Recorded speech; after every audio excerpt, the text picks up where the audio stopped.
প্রিয় ছাত্রছাত্রী, দ্বাদশ শ্রেণীর পদার্থবিদ্যা আলোচনায় এর আগের দিন আমাদের আলোচ্য বিষয় ছিল কিরচফের সূত্র এবং সেই সূত্র প্রয়োগ করে আমরা বিভিন্ন বর্তনী বিশ্লেষণ করেছিলাম। তাছাড়া আমরা দেখেছিলাম কিভাবে রোধ পরিমাপ করা হয়। আজ আমাদের আলোচ্য বিষয় তড়িৎ শক্তি ও ক্ষমতা।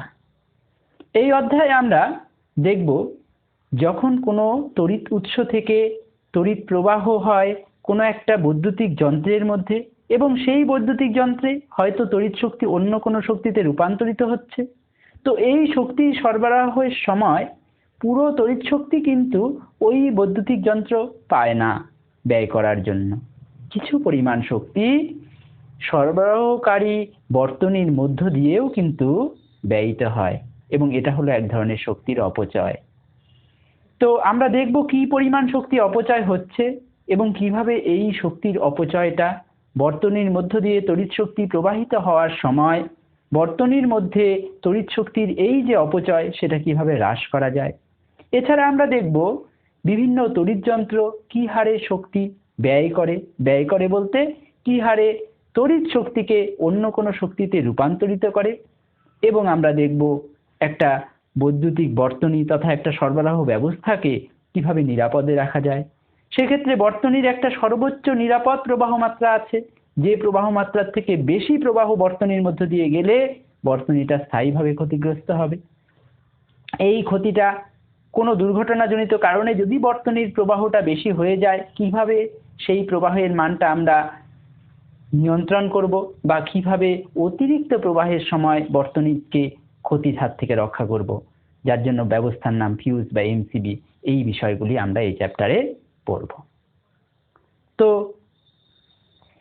আজকে প্রথমে আমরা দেখব যে তড়িৎ শক্তি মূলত একটা বর্তনীর মধ্য দিয়ে তড়িৎ প্রবাহ হলে সেক্ষেত্রে কিন্তু তড়িৎ শক্তি ব্যয় হয়, বা এই ক্ষেত্রে যে কৃতকার্যটা বর্তনীর মধ্য দিয়ে আধান যাওয়ার সময় করে সেই কৃতকার্যটাই কিন্তু কখনো তড়িৎ শক্তি হিসাবে বর্তনীতে আবদ্ধ থাকতে পারে বা কখনো তড়িৎ শক্তি হিসাবে বর্তনীর মধ্য দিয়ে ব্যয়িত হতে পারে। তাহলে এই যে তড়িৎ শক্তি এবং বৈদ্যুতিক কার্য, এটা কি বোঝাচ্ছে? ধরো এ এবং বি দুটি বিন্দুর মধ্যে বিভব পার্থক্য ভি এবং এ বিন্দুটা পজিটিভ বিভবে আছে, বি বিন্দুটা নেগেটিভ বিভবে আছে। এবার প্লাস কিউ পরিমাণ আধান, ধনাত্মক কিউ পরিমাণ আধান যদি এমন হয় যে বি বিন্দু থেকে এ বিন্দুর দিকে নিয়ে আসলাম, স্বাভাবিক ধনাত্মক আধান ধনাত্মক বিভব দ্বারা একটা বিকর্ষণ বল অনুভব করবে এবং সেই বিকর্ষণ বলের বিরুদ্ধে আমাকে আধানটাকে নিয়ে আসতে হচ্ছে, তার মানে এটা কিন্তু বলের বিরুদ্ধে কার্য। আর এইরূপ বলের বিরুদ্ধে কার্য করার ফলে কিছু পরিমাণ তড়িৎ শক্তি কিন্তু এখানে বর্তনীতে আবদ্ধ হবে, অর্থাৎ এই ক্ষেত্রে বর্তনীতে তড়িৎ শক্তির পরিমাণ বৃদ্ধি পাবে। আর সাধারণত বিভিন্ন তড়িৎ যন্ত্রের মধ্যে এর বিপরীত ঘটনাটা ঘটে, অর্থাৎ এই ক্ষেত্রে ধনাত্মক বিভব থেকে ঋণাত্মক বিভবের দিকে একটা ধনাত্মক আধান প্রবাহিত হয় এবং কিউ পরিমাণ আধান যদি ভি বিভব পার্থক্যের মধ্য দিয়ে প্রবাহিত হয় তাহলে এই পরিমাণ কাজ কিন্তু বর্তনীতে থেকে আমরা পাবো তড়িৎ যন্ত্রের মধ্যে। তার মানে এটা হলো বলের সপক্ষে কার্য এবং এই ক্ষেত্রে বর্তনীর মধ্যে যে তড়িৎ কোষটা শক্তি সরবরাহ করছে তার তড়িৎ শক্তি হ্রাস পাবে এবং বলবো যে এই বর্তনীটা কিছু পরিমাণ বৈদ্যুতিক কার্য করছে। তাহলে এই ক্ষেত্রে সেই বৈদ্যুতিক কার্য ডাব্লিউ ইকুয়ালস টু কি হবে?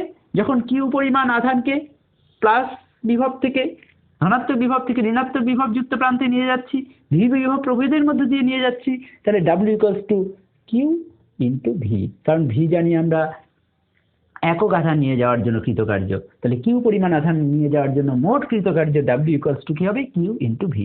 এটাই কিন্তু আমাদের বৈদ্যুতিক কার্য।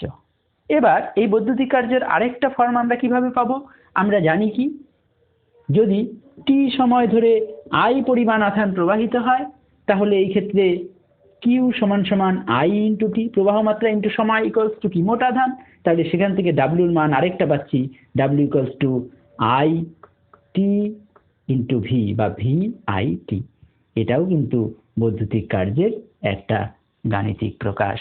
এবং যে পরিমাণ বৈদ্যুতিক কার্য হবে তড়িৎ যন্ত্রটা সেই পরিমাণ তড়িৎ শক্তি ব্যয় করবে। তো এবার এই কার্যের একক কি? দেখো, যদি কিউ জিনিসটার একক হয় কুলম্বে এবং ভি বিভব প্রভেদের একক যদি হয় ভোল্টে, তাহলে কিন্তু ডাব্লিউ এর একক হবে আমাদের জুল। তার মানে 1 কুলম্ব আধান 1 ভোল্ট বিভব প্রভেদের মধ্য দিয়ে যদি আমরা প্রবাহিত হতে দেখি, তাহলে সেই ক্ষেত্রে কিন্তু 1 জুল পরিমাণ তড়িৎ শক্তি ব্যয়িত হবে। 1 joule equals to 1 coulomb into 1 volt. তো জুলকে সংক্ষেপে জে দিয়ে লিখতে পারি। এটা হলো বৈদ্যুতিক কার্যের একক। এবার যখন একটা লাইনের মধ্য দিয়ে এই বৈদ্যুতিক তড়িৎ শক্তি প্রবাহিত হয়, তখন পুরো শক্তিটা কিন্তু, ধরো এখানে কি একটা ফ্যান ঘুরছে, এটা আমাদের একটা বৈদ্যুতিক পাখা ঘুরছে, এবং এই বৈদ্যুতিক পাখাকে ঘোরানোর জন্য একটা তড়িৎ কোষের মাধ্যমে শক্তি সরবরাহ করা হচ্ছে। তাহলে এই ক্ষেত্রে যে শক্তিটা আমরা সরবরাহ করব পুরোটাই কিন্তু এই ক্ষেত্রে ফ্যান অন্য শক্তিতে রূপান্তরিত করবে না। কিছু পরিমাণ শক্তি এই বর্তনীর মধ্যে দিয়ে যাওয়ার সময় বর্তনীর তারগুলোর রোধ আছে, সেই রোধের মধ্য দিয়ে, রোধ মানে কি একটা বাধা, সেই বাধার ভেতর দিয়ে প্রবাহিত হতে গিয়ে কিছু পরিমাণ কাজ করবে, এবং এই কাজের ফলে যে পরিমাণ শক্তি ব্যয়িত হবে সেটা তারের মধ্যে তাপ শক্তি হিসাবে উৎপন্ন হবে, তাপ শক্তিতে রূপান্তরিত হবে। তাহলে এখানে তাপ শক্তিতে রূপান্তরিত হচ্ছে, বা এই ফ্যানের ভিতরে যে কয়েলটা আছে সেই কয়েলটা কি একটা তার রোধ আছে, সেই রোধের মধ্যে কিছু তাপ শক্তি ব্যয়িত হচ্ছে। তার মানে বিভিন্ন প্রবাহ জন্য দায়ী যে তারগুলো, এই বিভিন্ন তার, সংযোগকারী তার এবং তাদের যে সংযোগ, এর মধ্যে কিছু পরিমাণ শক্তি তাপ শক্তিতে রূপান্তরিত হয় এবং এই পরিমাণ শক্তির কিন্তু অপচয় ঘটে। এই পুরো রোধটাকে যদি আমি এখানে সিম্বলিক্যালি এঁকে নিচ্ছি, তাহলে দেখো এখানে ভি বিভব প্রভেদের পুরোটা কিন্তু এই তড়িৎযন্ত্রের সাপেক্ষে প্রযুক্ত হচ্ছে না, এই তড়িৎযন্ত্রের সাপেক্ষে কিছুটা হচ্ছে এবং অবশিষ্টটা এই বাধাজনিত রোধ এবং তার মধ্য দিয়ে যে শক্তির অপচয় সেই রোধের মধ্য দিয়ে হচ্ছে। তো এই ক্ষেত্রে এই দুটো বিভবের নাম আমরা কি কি দিচ্ছি, একটা হলো V0 এবং আরেকটাকে দিচ্ছি V ড্যাশ, আর মোট বিভব প্রভেদ হলো V। এই ক্ষেত্রে দেখো বর্তনীতে যে বাধাগুলো দেখছি, যার মধ্যে শক্তি ব্যয় হচ্ছে, সেই বাধাগুলো কিন্তু দুই প্রকার হচ্ছে। একটা তড়িৎ শক্তিকে শুধুমাত্র অন্য কোনো শক্তি, তাপ শক্তি ব্যতি রেখে অন্য কোনো শক্তিতে রূপান্তরিত করছে, যাকে আমরা বলবো বর্তনীর সক্রিয় উপাদান। তাহলে এই যে ফ্যান হিসাবে যেটা আঁকছি সেটা হলো সক্রিয় উপাদান, এবং যে পরিমাণ তড়িৎ শক্তি নষ্ট হচ্ছে সেটা যে উপাদানের মধ্যে নষ্ট হচ্ছে সেটা হলো নিষ্ক্রিয় উপাদান। তাহলে আমরা দেখছি যে মোট তড়িৎ শক্তি যা ব্যয় হচ্ছে তা দুটো উপাদানের মধ্যে হচ্ছে, একটা সক্রিয় উপাদানের মধ্যে, একটা নিষ্ক্রিয় উপাদানের মধ্যে। তো এবার দেখো স্পষ্ট এখান থেকে একটা জিনিস, যে মোট বিভব প্রভেদ V, এটা কিন্তু এই দুটোর যোগফল V0 প্লাস V ড্যাশ। সক্রিয় উপাদানের সাপেক্ষে বিভব প্রভেদ এবং নিষ্ক্রিয় উপাদানের সাপেক্ষে বিভব প্রভেদ, এই দুই বিভব প্রভেদের যোগফলই কিন্তু আমরা পাচ্ছি মোট বিভব প্রভেদ। এবার এক্ষেত্রে আমরা যদি এই বর্তনীর মধ্য দিয়ে টি সময় ধরে আই পরিমাণ প্রবাহ যায়, তাহলে এই টি আর আই দিয়ে দুই পাশকে যদি আমরা গুণ করে দেই, তাহলে আমরা পাচ্ছি V I T equals to V0 into I T plus V dash into I T. তার মানে এখান থেকে আমরা কি পাচ্ছি, এই ভিআইটি মানে কি, এই তড়িৎ উৎস থেকে যে পরিমাণ শক্তি সরবরাহ করা হলো টি সময়ে। তাহলে এটা হলো মোট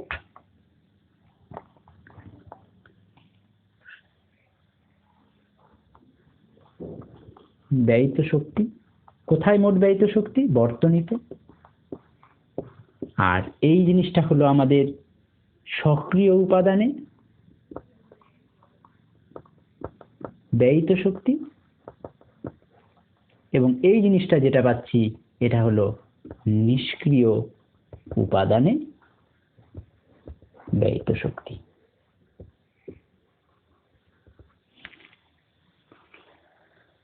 তো এই একটা ইন্টার রিলেশন কিন্তু আমরা দেখতে পেলাম।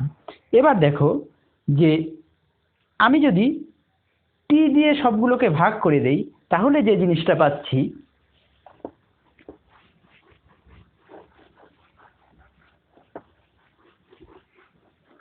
কি পাচ্ছি?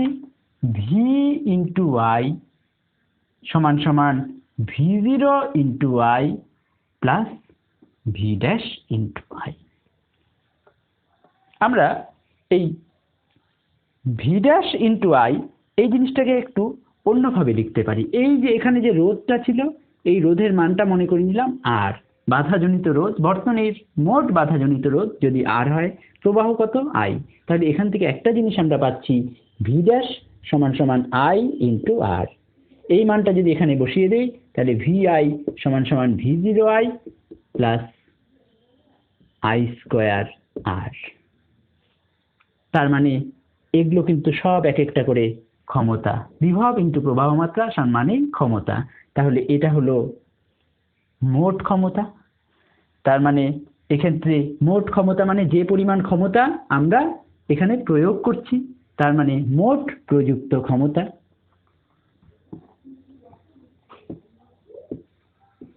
এবং এই ক্ষমতাটা কি হচ্ছে? ভি জিরো ইন্টু আই, তার মানে সক্রিয় উপাদানে ব্যয়িত ক্ষমতা।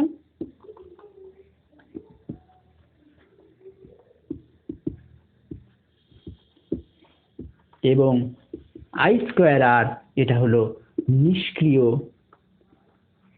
উপাদানে ব্যয়িত ক্ষমতা।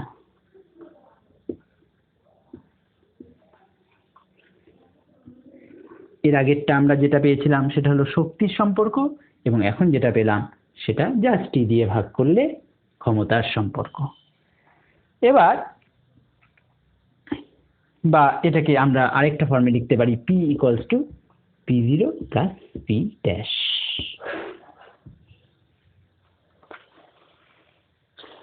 এখন দেখো এই জায়গায় ভি ড্যাশ আই দিয়ে উল্লেখ করতে পারলাম, বা আই স্কোয়ার আর দিয়ে উল্লেখ করতে পারলাম, বা আরেকটা ফর্মেও আমরা উল্লেখ করতে পারতাম। সেটা কিরকম?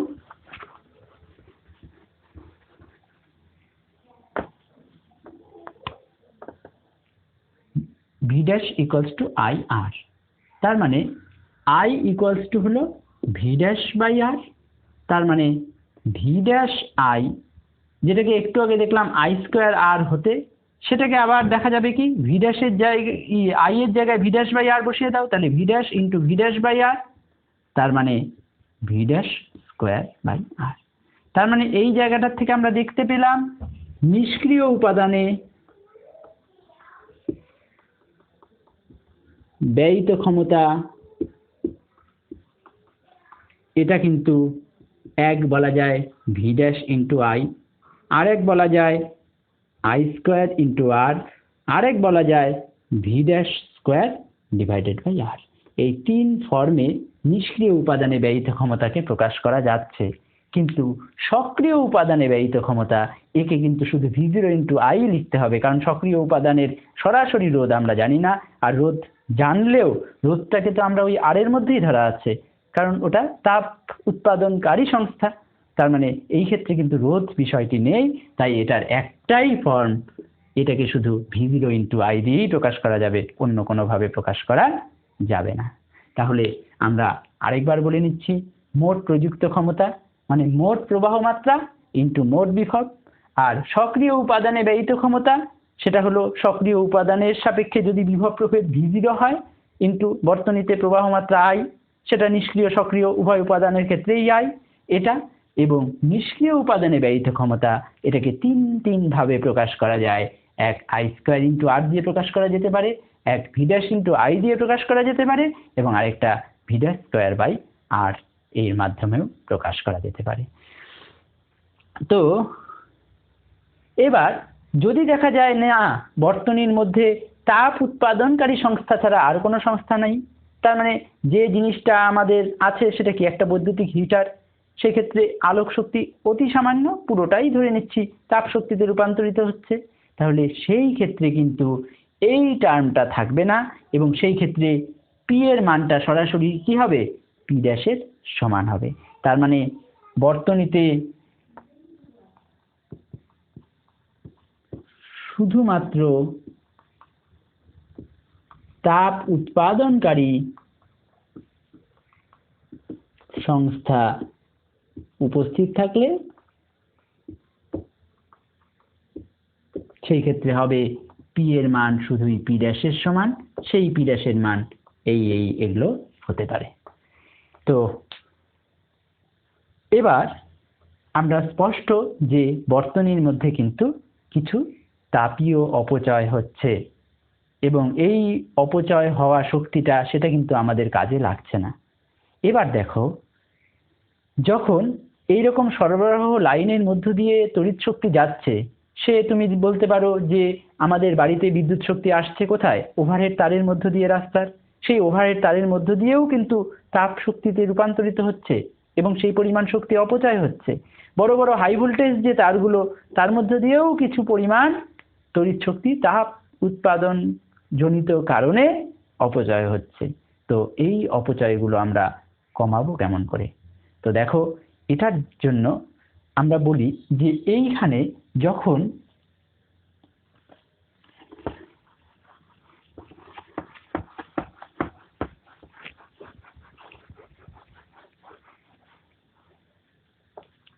একটা তড়িৎবাহী তারের মধ্য দিয়ে বিদ্যুৎ শক্তি প্রবাহিত হচ্ছে, একটা তার দিয়ে ধনাত্মক আধান যাবে, আরেকটা তার দিয়ে চলে আসবে, দুটি তার লাগে সরবরাহ করার জন্য, একটাকে আমরা বলি নিউট্রাল, আরেকটাকে বলি ফেজ। তো যাক, এই ক্ষেত্রে এই যে তারগুলোর মধ্য দিয়ে যাচ্ছে, এই তারের মধ্যে এই নিউট্রালের সাপেক্ষে যে ভোল্টেজটা বেশি রাখা হচ্ছে,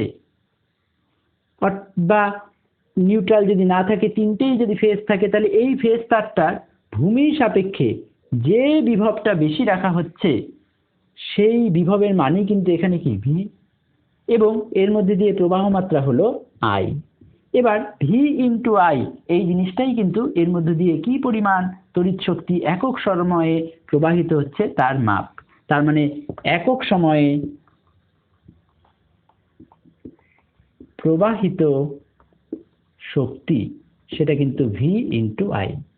এবার আমি শক্তি একই পরিমাণ প্রবাহ ঘটাবো, কিন্তু এর মধ্য দিয়ে এই জিনিসটা অর্থাৎ তাপীয় অপচয়ের মান কমাবো। তাহলে I²R কমাতে চাই, আর মানে কি, এই তারটার রোধ, সেটা তো কমানো যাবে না, তো আমার কমাতে পারি কি, আই এর মান। এবং আই এর মান কেমন করে কমাবো, এই জিনিসটা, এই গুণফলটা তো ধ্রুবক, তাহলে যদি ভি এর মানটা আমরা বাড়াতে পারি, তাহলে এই আই এর মান কি হবে, হ্রাস পাবে। তাহলে আমাদের এখানে টেকনিকটা হলো, যদি এখানে ভি বাড়াই তাহলে আই কমে যাবে, কিন্তু তার মাধ্যমে কি হবে, ভিআই এর পরিমাণটা ধ্রুবকই থাকবে, ভিআই এর মানের পরিবর্তন হবে না। কিন্তু এই ভি বাড়লো এবং আই কমলো, আই কমার ফলে কি হলো, এই বর্তনীতে I²R, তার মানে কি, এটাই হলো অপচয়।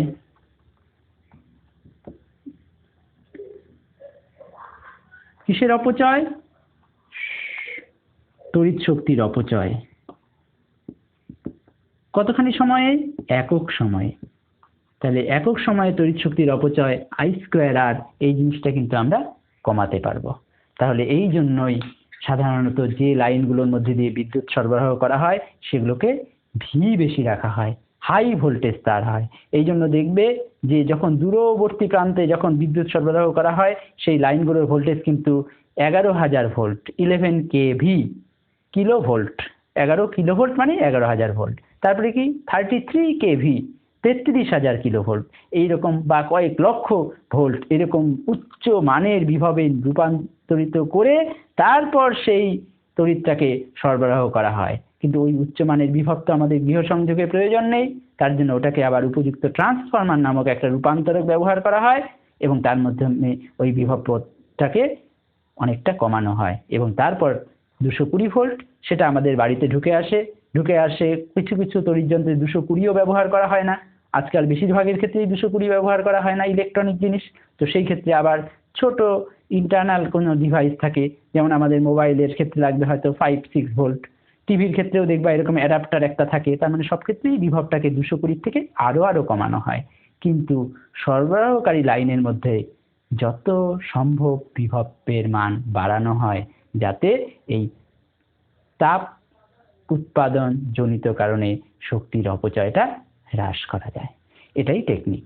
এবং এই জন্যই সাধারণত দূরবর্তী জায়গায় বিদ্যুৎ সরবরাহের জন্য যে লাইনটা পাতা থাকে সেগুলো সাধারণত উচ্চ বিভবে থাকে।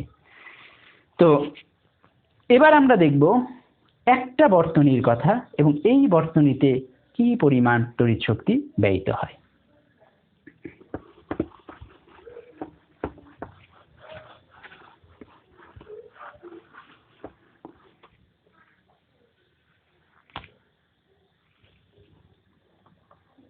তড়িৎ বর্তনীতে ব্যয়িত ক্ষমতা।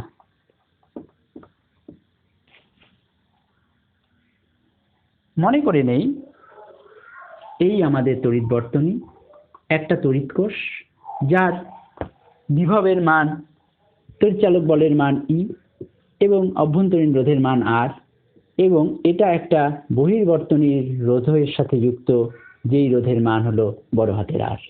তো এই ক্ষেত্রে আমরা দেখব যে এই তড়িৎ কোষটা কি পরিমাণ শক্তি সাপ্লাই করছে, সরবরাহ করছে, এবং এই বহির্বর্তনীর রোধের সাপেক্ষে কি পরিমাণ শক্তি ব্যয়িত হচ্ছে।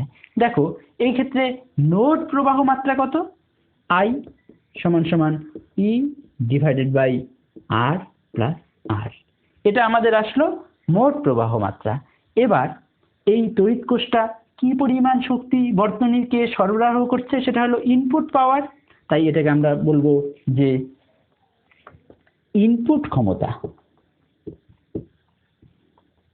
ইনপুট ক্ষমতা যা সেটাকেই বলবো তড়িৎ কোষ দ্বারা সরবরাহকৃত ক্ষমতা, সেটাকে পি আই দিয়ে লিখলাম। তাহলে সেটা কি? প্রবাহ মাত্রা যাচ্ছে কি আই, এবং বিভব কত, এবং মোট রোধ কত আর প্লাস আর। তাহলে এটা হচ্ছে I square into R plus R, I square R, মোট রোধ আর প্লাস আর, তাই এখানে আর প্লাস আর। এবার এই বহির্বর্তনীতে কি পরিমাণ তড়িৎ শক্তি প্রতি সেকেন্ডে ব্যয়িত হচ্ছে, অর্থাৎ আউটপুট ক্ষমতা।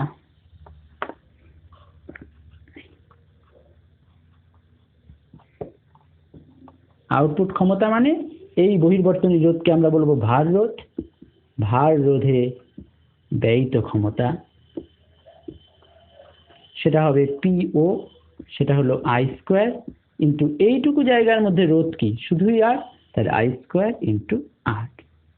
এবার এই যে বর্তনীটা, এই বর্তনীটার একটা দক্ষতা আছে, তাহলে সুতরাং এক্ষেত্রে বর্তনীর দক্ষতা। আচ্ছা, এই বর্তনী বলতে এখানে তো একটা তড়িৎ কোষই শুধুমাত্র, তো আর তার সাথে বহির্বর্তনীতে যুক্ত রোধ, তাহলে আমরা এটাকে বর্তনীর দক্ষতা বলতে পারি বা তড়িৎ কোষের দক্ষতাও বলতে পারি।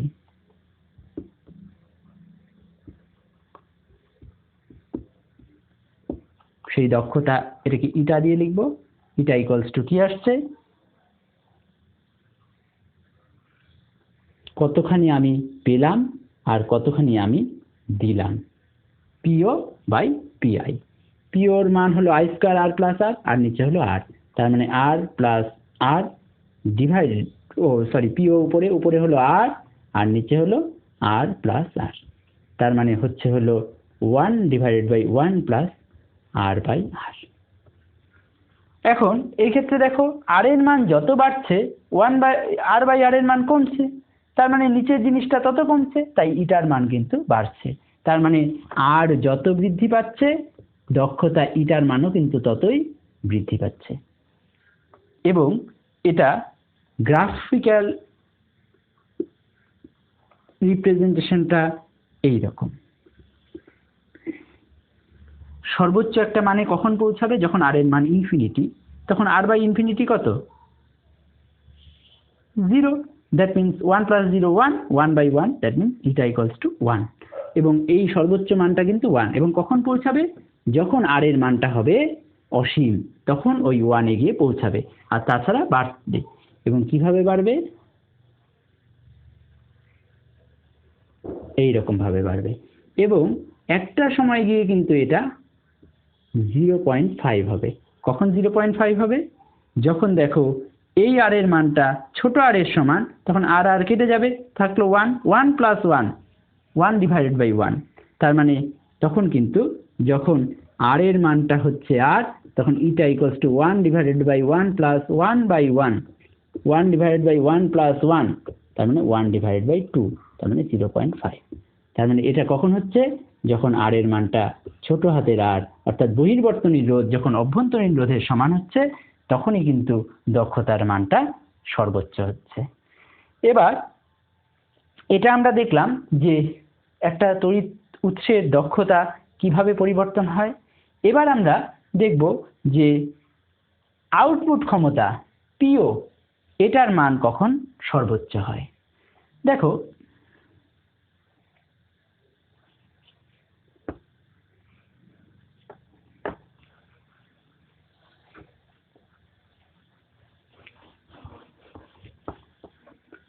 এখানে পিওর মান কত?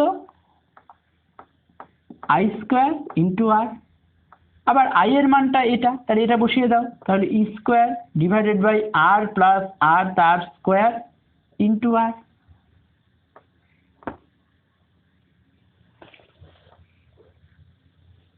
এবার এই জিনিসটা কখন ম্যাক্সিমাম হবে?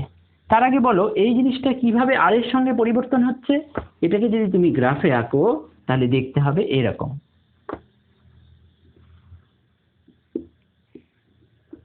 আগেরবার ইটার পরিবর্তন ছিল, এবার পিওর পরিবর্তন। কার সাথে সাথে? r এর সাথে সাথে। তাহলে r যত বাড়বে পিওর মান তত বাড়তে থাকবে, বেড়ে বেড়ে সর্বোচ্চ হয়ে আস্তে আস্তে কিন্তু আবার কমে যাবে। এবং সর্বোচ্চ কখন পাওয়া যাবে সেটার জন্য আমাদের এই পিওটাকে ডিফারেন্সিয়েট করতে হবে। কার রেসপেক্টে? r এর রেসপেক্টে। তাহলে পিও এর সর্বোচ্চ মানে dPo/dr ইকুয়ালস টু হয়ে যাবে 0। তো এবার স্কোয়ারটা কনস্ট্যান্ট সামনে রেখে দাও, তাহলে ddr অফ ওপরে থাকলো শুধু r আর নিচে থাকলো r + r তার হোল স্কোয়ার ইকুয়ালস টু হবে 0। তো এটা তো 0 হতে পারে না, তার মানে এই পাশের এইটুকু অংশ সমান সমান 0। এবার এটা ডেরিভেটিভ করলে প্রথমে নিচের জিনিসটা অবিকৃত রাখবো, আর এর সাপেক্ষে ডেরিভেটিভ করব। তার মানে ddr r × 1/r + r তার হোল স্কোয়ার ইকুয়ালস টু 0। তাহলে প্রথমে r এর রেসপেক্টে ডেরিভেটিভ করলে আমরা কি পাচ্ছি? dr/dr 1, তার মানে ওখানে থাকলো 1/r + r তার স্কোয়ার। এটা কমন নিলাম এবং r এর রেসপেক্টে ডেরিভেটিভ করে ওটাকে আমরা কত পেলাম? 1। এবার প্লাস, এবার r কে r ই রাখলাম এবং এটা ডেরিভেটিভ করলে দেখো r + r⁻² আছে, তাহলে ডেরিভেটিভ করলে -2 -1, তাহলে চলে আসলো কি r + r-3, নিচে 3, এবং এই -2টা আমাদের চলে আসলো ওপরে। এবার r + r এর রেসপেক্টে ডেরিভেটিভ করলে ছোট r এর 0 আর বড় r এর কত? 1। তার মানে এটা কত আসলো আমাদের? 0। এবার r + r হোল কিউব দিয়ে যদি গুণ করে দাও, এখানে থাকবে পরে একটা r + r আর এখানে -2r ইকুয়ালস টু 0। তার মানে আমরা দেখতে পাচ্ছি r ইকুয়ালস টু আর। তাহলে কখন আমরা দেখছি সর্বোচ্চ আউটপুট ক্ষমতা পাবো? যখন বহির্বর্তনীর রোধ তড়িৎ কোষের অভ্যন্তরীণ রোধের সমান হবে, তখনই আমরা কিন্তু সর্বোচ্চ ক্ষমতা প্রবাহিত হতে দেখব। তার মানে ইনপুট রেজিস্ট্যান্স সমান সমান যখন আউটপুট রেজিস্ট্যান্স হবে, তাহলে এই জিনিসটাকে আমরা বলবো, তাহলে শর্তটা কি পাচ্ছি? বহির্বর্তনীতে যুক্ত রোধ যখন অভ্যন্তরীণ রোধের সমান হবে, তখনই আমরা দেখব পিও, পিও মানে আউটপুট ক্ষমতা।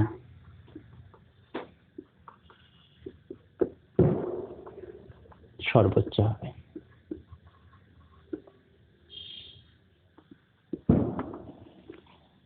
এই তত্ত্বটাকে বলা হয় ম্যাক্সিমাম পাওয়ার ট্রান্সফার থিওরেম। তার মানে এটাই ম্যাক্সিমাম পাওয়ার ট্রান্সফার থিওরেম, এবং যাকে বাংলায় বলা যেতে পারে সর্বোচ্চ ক্ষমতা সঞ্চরণ তত্ত্ব।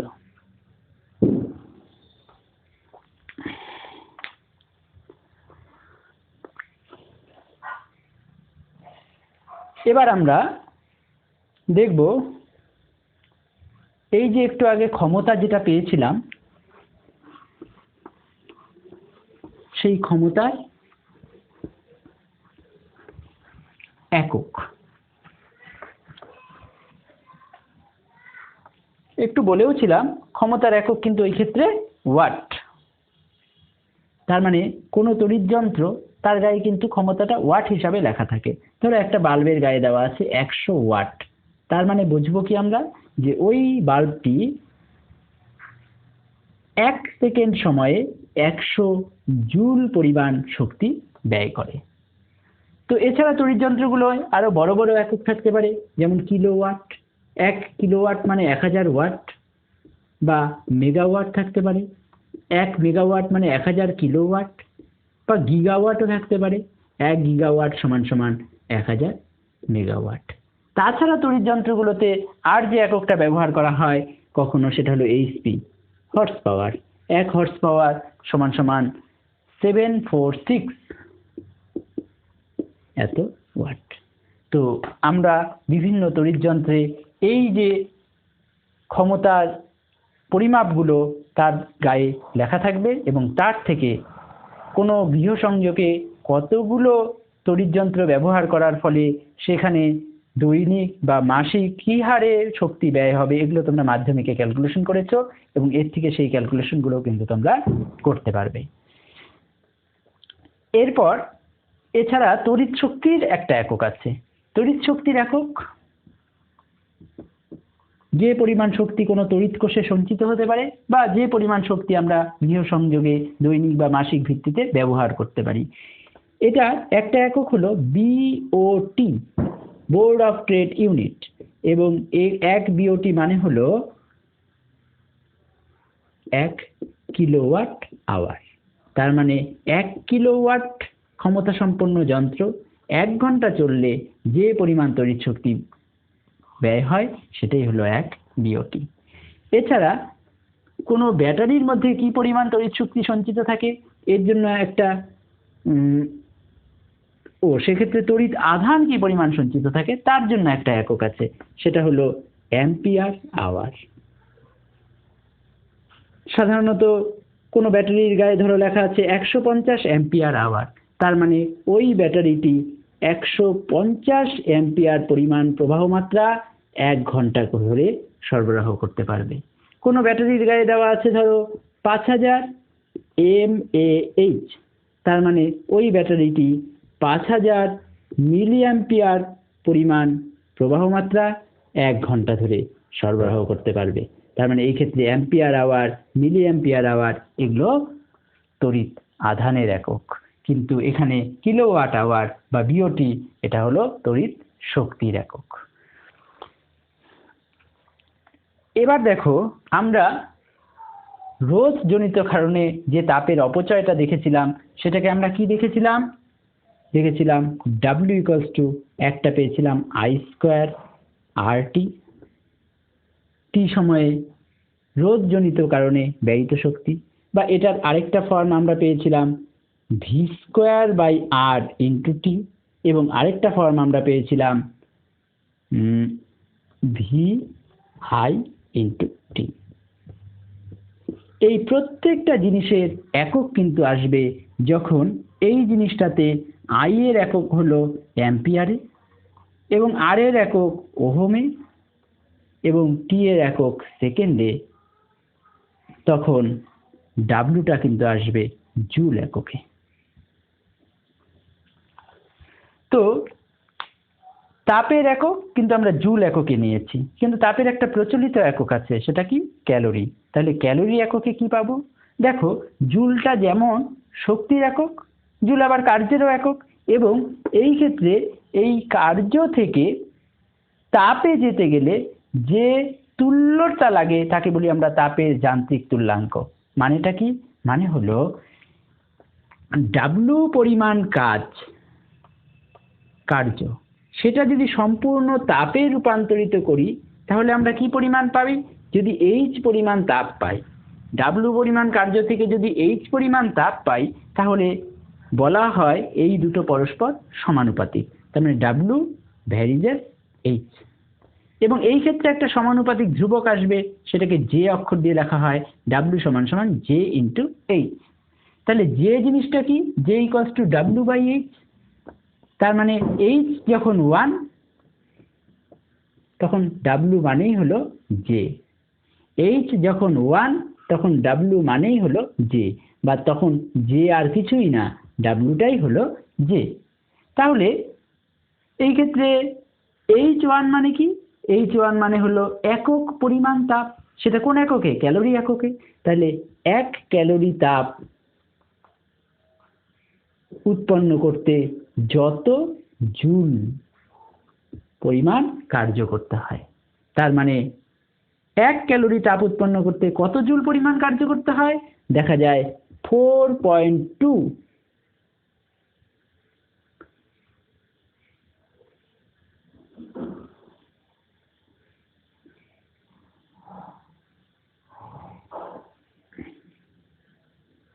জুল পরিমাণ কাজ করতে হয়। তাহলে এখান থেকে আমরা পাচ্ছি জে সমান সমান কত? 4.2 জুল পার ক্যালোরি। তার মানে যখন আমরা তাপ থেকে কার্যে যাব তখন জে দিয়ে গুণ করতে হবে, এবং যখন কার্য থেকে তাপে যাব তখন জে দিয়ে ভাগ করতে হবে। তাহলে এখানে যে জিনিসগুলো পেলাম এগুলো জুল এককে পেয়েছি। এখান থেকে ক্যালোরি এককে নিয়ে যেতে হলে তখন কিন্তু আমরা ডাব্লু পাবো না, তখন ডাব্লুর পরিবর্তে কি পাবো? সরাসরি এইচ। তার মানে উৎপন্ন তাপ, তখন উৎপন্ন তাপের মান হবে I² RT / J, বা বলতে পারি V² T / J থাকবেই, আর ছিল আর, বা V × I × T / J। অর্থাৎ প্রতিটা সম্পর্ককে জে দিয়ে যদি ভাগ করি, যেই জে এর মান হলো 4.2, এই 4.2 যাকে তাপের যান্ত্রিক তুল্যাঙ্ক বলে, তার এককটা অবশ্যই লিখতে হয়, সেটা হলো জুল পার ক্যালোরি। তো এই যে জিনিসটা, এই জিনিসটা যদি দিয়ে প্রত্যেকটা এক্সপ্রেশনকে ভাগ করে দেই, তাহলে আমরা ওই তাপীয় অপচয় জনিত কারণে কি পরিমাণ তাপ উৎপন্ন হচ্ছে সেটা বের করতে পারবো। তাহলে দেখো এখান থেকে আমরা একটা এক্সপ্রেশন পেলাম H = I² RT / J। তার মানে এখান থেকে এটাও বলতে পারি J সমান সমান I² RT / H, এবং এখান থেকেও কিন্তু J এর একটা সংজ্ঞা দেওয়া যায়। যখন I 1 অ্যাম্পিয়ার, যখন R 1 ওহম, যখন T 1 সেকেন্ড, এবং H এর মান 1। ক্যালোরি। তখন সরি এইচ এর মান লাগবে না, তো এইচটা থাকলো। যখন এই তিনটা 1 তখন যে পরিমাণ তাপ আমরা পাচ্ছি তার অনন্যকেই বলবো তাপের যান্ত্রিক তুল্যাঙ্ক। তার মানে আসবে কি, একক রোধের পরিবাহীর মধ্য দিয়ে একক সময়ে একক প্রবাহ মাত্রা প্রবাহিত হলে যে পরিমাণ তাপ উৎপন্ন হবে তার অনন্যকেই আমরা বলবো তাপের যান্ত্রিক তুল্যাঙ্ক। তাহলে তড়িৎ সংক্রান্ত ঘটনার থেকে কিন্তু তাপের যান্ত্রিক তুল্যাঙ্কের একটা বিকল্প সংজ্ঞা আমরা দিতে পারলাম। তো এই চ্যাপ্টারের প্রথম দিকের আলোচনাগুলো শেষ হলো। এখন দ্বিতীয় দিকের আলোচনাগুলোর মধ্যে প্রথমে আসবে আমরা একটা বিদ্যুৎ সরবরাহ ব্যবস্থায় তড়িৎ উৎস থেকে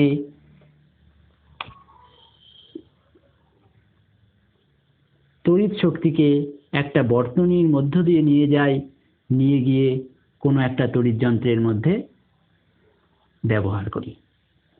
তো এই ক্ষেত্রে যে বর্তনীর মধ্য দিয়ে আমরা তড়িৎ শক্তিকে নিয়ে যাই সেই বর্তনীর মধ্যে কিন্তু কিছু পরিমাণ শক্তির অপচয় হয় এবং কিছু পরিমাণ তাপ উৎপন্ন হয়। এই উৎপন্ন তাপ যদি যথেষ্ট বেশি হয় তাহলে কি হবে, এই বর্তনীটা যে ধাতু দিয়ে তৈরি সেই ধাতুটা গলে যাবে এবং যখন গলে যাবে তখন এখানে বর্তনী ছিন্ন হয়ে যাবে। শুধু বর্তনী ছিন্ন হলে তো সংযোগ বিচ্ছিন্ন হবে এবং এই তড়িৎ যন্ত্র কাজ করবে না, এটাই না, এখানে এতই তাপ উৎপন্ন হতে পারে যে সংলগ্ন এলাকায় অগ্নিসংযোগ ঘটতে পারে, দুর্ঘটনা ঘটতে পারে। এবং সাধারণত এখানে ব্যবস্থাটা যখন রাখা হয় তখন এই ধরনের ঘটনা ঘটে না। এই ধরনের ঘটনা কখন ঘটে, দেখো এখানে যে তড়িৎ যন্ত্রটা লাগানো আছে এই তড়িৎ যন্ত্রটা লাগানোর সময় যে তারগুলো গেছে তার মধ্যে কখনো কিন্তু রস্য বর্তনী হয়ে যেতে পারে, মানে শর্ট সার্কিট। এইটা তড়িৎ যন্ত্র লাগলো না, তড়িৎ যন্ত্র লাগার আগেই কি হলো, দুটো তার একসাথে হয়ে গেল। তার মানে কি, দুটো তার একসাথে হওয়া মানে এখানে রোধের মান খুব কমে গেল। রোধের মান যখন কমে যাবে তখন কিন্তু প্রবাহ মাত্রার মান বেড়ে যাবে এবং আগে যে পরিমাণ I²RT, আর এবং টি তো ধ্রুবক, তার মানে আগে আই এর মান কম থাকায় তাপ কম উৎপন্ন হচ্ছিল, কিন্তু এবার আই এর মান বৃদ্ধি পাওয়ায় তাপও কি হবে, বেশি উৎপন্ন হবে এবং সেই কারণেই এই জায়গার বর্তনীটা গলে যেতে পারে। তাহলে এটা একটা কিন্তু অসুবিধা। এবং তাছাড়া আরেকটা কি কারণ হতে পারে, ধরো এখানে বিদ্যুৎ সংযোগকারী যে ব্যবস্থাটা বর্তনীটা রাখা হয়েছে সেটা হলো এখানে 100 ওয়াটের একটা বাল্ব জ্বালানোর জন্য রাখা হয়েছে, কিন্তু কোনো কারণে তুমি এখানে 2000 ওয়াটের একটা হিটার লাগালে। মনে রাখবে, একটু পরে ডিটেলসে পড়বো হয়তো, যে 100 ওয়াটের বাল্ব ক্ষমতা কম তাই এর রোধ কিন্তু বেশি, এবং 2000 ওয়াটের হিটার এর রোধ কম। তাহলে এই কম রোধযুক্ত মানে উচ্চ ক্ষমতাযুক্ত একটা জিনিস যখনই তুমি ব্যবহার করলে হয়তো বর্তনীটা এটার জন্য উপযুক্ত না, অর্থাৎ প্রবাহ মাত্রাটা যে পরিমাণ বেড়ে যাবে ওই বেড়ে যাওয়ার কারণেও কিন্তু এই বর্তনীর মধ্যে দুর্ঘটনাটা ঘটতে পারে। তাহলে এই দুর্ঘটনাগুলো এড়ানোর জন্য সবসময় সুরক্ষিত রাখার জন্য এখানে একটা ফিউজ নামক একটা ব্যবস্থা যুক্ত করা হয় এবং এটাকে অবশ্যই শ্রেণী সংযোগে যুক্ত করা হয়, অর্থাৎ তারটা কেটে দিয়ে এখানে ওই ফিউজটা লাগিয়ে দেওয়া হয় তারেরই দুই প্রান্তে। তার মানে যে প্রবাহ এর মধ্যে দিয়ে যাবে, আচ্ছা ফিউজটা এপাশে না দিয়ে এপাশে দিচ্ছি, কারণ এটাই হলো লাইফটারই ফিউজ সংযোগ করা হয়। তো যে প্রবাহটাকে এই বর্তনীর মধ্যে দিয়ে যেতে হবে তাকে এই ফিউজের মধ্য দিয়েও যেতে হবে, এবং এই ফিউজ তারের বৈশিষ্ট্য হলো এখানে এমন ধরনের ম্যাটেরিয়াল ব্যবহার করা হয় যে যার রোধাঙ্ক বেশি। রোধাঙ্ক বেশি হয় ফিউজ তারের এইটুকু জায়গার রোধও কি হবে, বেশি হবে, এবং এটার গলনাঙ্ক কম। খুব কমন একটা প্রশ্ন, ফিউজ তারের বৈশিষ্ট্য কি, রোধাঙ্ক বেশি গলনাঙ্ক কম। তাহলে গলনাঙ্ক কম হওয়ার জন্য কি হবে, রোধ যেহেতু বেশি তাই এই সমস্ত জায়গাগুলোতে যে পরিমাণ তাপ উৎপন্ন হচ্ছে তার থেকে ফিউজের মধ্যে কিন্তু অপেক্ষাকৃত বেশি তাপ উৎপন্ন হচ্ছে, এবং গলনাঙ্ক কম হওয়ার জন্য এগুলো গলে যাওয়ার আগেই ফিউজটা কি হবে, গলে যাবে। গলে গেলে ফিউজ উড়ে যাবে। এবং তোমরা জানো গৃহসংযোগে বিভিন্ন জায়গায় ফিউজ দেওয়া থাকে, সেই ফিউজটা যখন উড়ে যায় খুললে দেখবে যে তার দিয়ে লাগানো ছিল সেই তারটা ছিঁড়ে যায়, গলে গিয়ে ছিঁড়ে যায়। তো এই জায়গায় ফিউজটা তখন কেটে যাবে এবং যার ফলে সংযোগ বিচ্ছিন্ন হয়, বাদ বাকি বর্তনীটা কিন্তু সুরক্ষিত থাকবে, সেটা গলে নষ্ট হয়ে যাবে না বা কোনো অগ্নিসংযোগের মতন ঘটনাও ঘটবে না। এভাবেই ফিউজ কাজ করে। তো বর্তমানে এই ফিউজের পরিবর্তে আরো উন্নত ব্যবস্থা ব্যবহার করা হয়। দেখবে কোথাও কোনো রকম শর্ট সার্কিট বা কোনো সমস্যা যদি হয়, তাহলে এক ধরনের সুইচ আছে যাকে আমরা বলি এমসিবি। এই এমসিবি, যার পুরো নাম মেকানিক্যাল সার্কিট বোর্ড বা মিনিয়েচার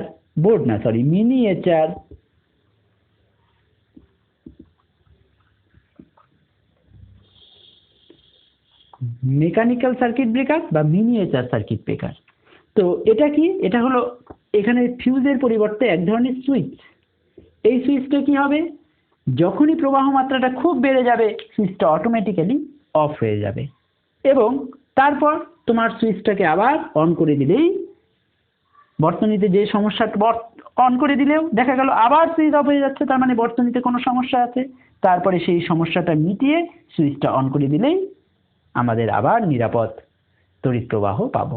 তো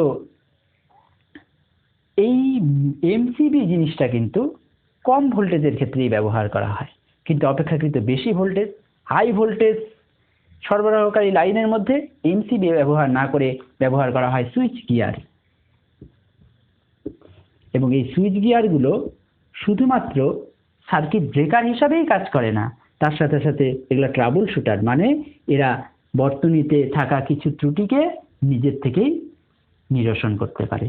তো এই ধরনের নিরাপদ ব্যবস্থা ব্যবহার করা হয় ফিউজ বা এমসিবি বা সুইচ গিয়ার। এগুলোই ব্যবহার করা হয় একটা তড়িৎ বর্তনীকে বিভিন্ন দুর্ঘটনার হাত থেকে নিরাপদ রাখার জন্য। তো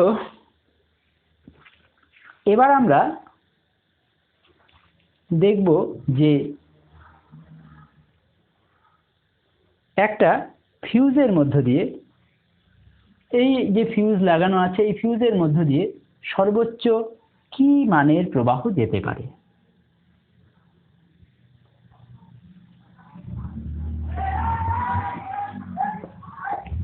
তো একটা ফিউজ মানে হলো, এই ক্ষেত্রে একটু বড় করে আঁকছি, এই হলো আমাদের ফিউজ তার, এবং এই ফিউজ তারের মধ্য দিয়ে মনে করে নেই এই ফিউজ তারের দৈর্ঘ্য এল এবং এর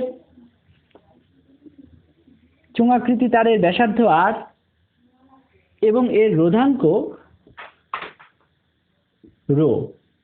তাহলে এখান থেকে দেখতে পারলাম যে এই ফিউজ তারটার রোধ আর সমান সমান কি হচ্ছে, রো ইন্টু এল বাই এ। এ মানে এখানে পাই আর স্কোয়ার, এটা আসলো রোধের মান। তাহলে এই ক্ষেত্রে একক সময়ে কি পরিমাণ তাপ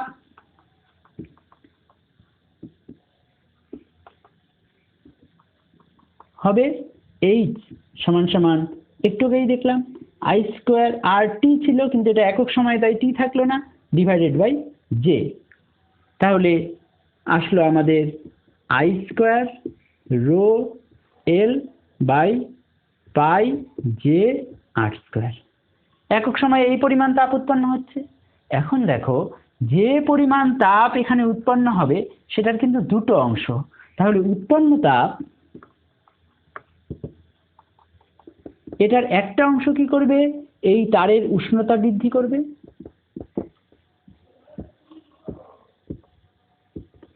আর অপর অংশটা কি করবে, এইখান থেকে এই যে তারের যে উপরিতল আছে সেই উপরিতল থেকে বিকিরণ হবে, তার মানে উপরিতল থেকে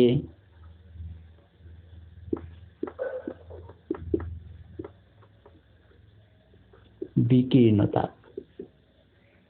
এই দুটো অংশ। এখন দেখো কোন একটা স্থির মানের প্রবাহের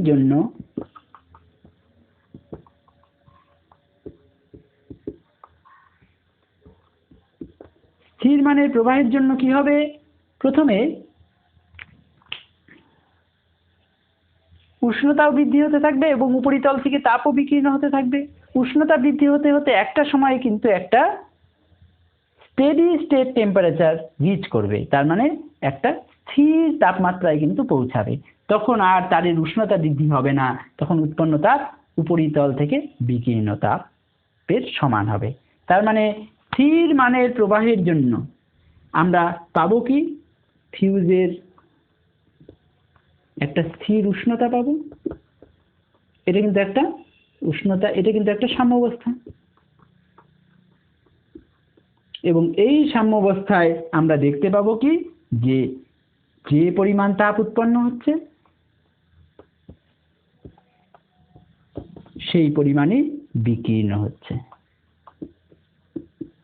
এবার যদি আমাদের এখানকার প্রবাহ মাত্রাটা আরেকটু বাড়ানো হয়, তাহলে এই সাম্যাবস্থাটা আবারও পাবো, কিন্তু তখন ফিউজের স্থির উষ্ণতাটা কি হবে, অপেক্ষাকৃত বেশি হবে।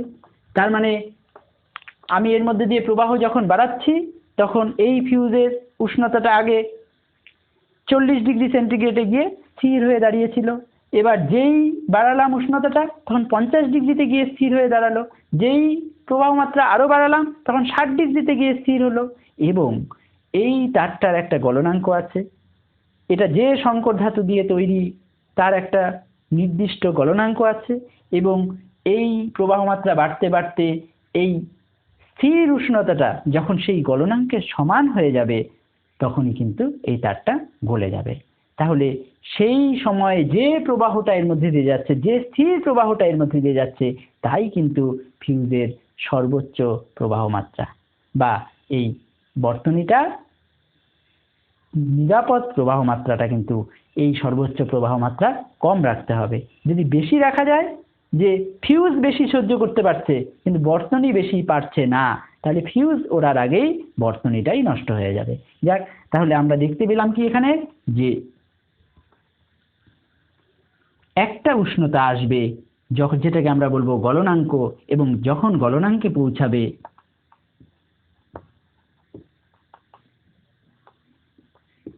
তখন কিন্তু আই এর মানটা আমরা পাবো সর্বোচ্চ, এবং সেটাই কি হয়ে গেল, আই ম্যাক্স।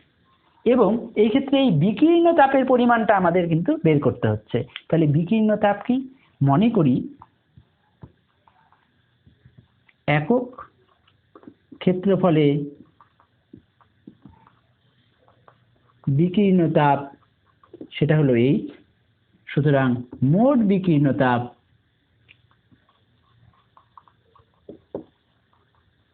এই উপরিতলের ক্ষেত্রফল কত, 2πr into L into H. তাহলে এই জিনিসটার সমান হবে, উৎপন্নতা বিকীর্ণতা পরস্পর সমান হবে। এবং এই সমানটা যখন গলনাঙ্কে পৌঁছাবে, তখন আই এর জায়গায় কিন্তু আমরা আই ম্যাক্স বসাবো।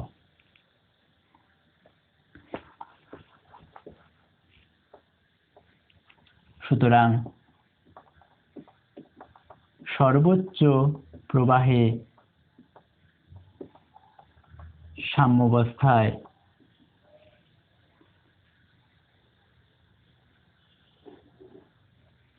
কি পাচ্ছি, আই ম্যাক্স তার square into rho into L divided by pi J R square সমান সমান 2πr/L/H। এই এল আর এই এল কেটে গেল, তাহলে আমরা পাচ্ছি আই ম্যাক্স তার স্কোয়ার সমান সমান